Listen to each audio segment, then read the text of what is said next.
इचलकरंजीतील श्री साई प्रसाद समूहाच्या वतीनं बुधवारी सायंकाळी पंचगंगा नदी घाटावर महायज्ञ आणि गंगा आरती झाली।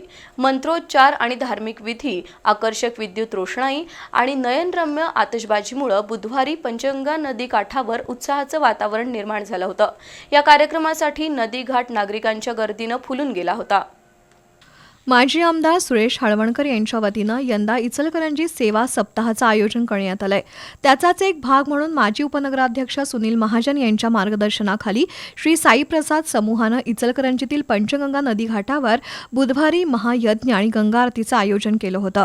त्यासाठी नदी घाटावर भगवान शिवशंकरांची मोठी प्रतिकृती उभारली होती, तर नदी घाटावर आकर्षक विद्युत रोषणाईही केली होती। या गंगा आरतीसाठी खास काशीहून पंडितांना आमंत्रित करण्यात आलं होतं। माजी आमदार सुरेश हळवणकर, महापौर उदय धातुंडे, उपमहापौर अनिल डाळ्या, माजी उपनगराध्यक्ष सुनील महाजन, नगरसेविका विजया महाजन, विनय महाजन यांच्या हस्ते बुधवारी सायंकाळी पंचगंगा नदीची महाआरती झाली। त्यानंतर नयनरम्य आतषबाजी करण्यात आली। वेदघोष, मंत्रोच्चार आणि धार्मिक विधींमुळे नदी परिसरात मांगल्याचं वातावरण निर्माण झालं होतं।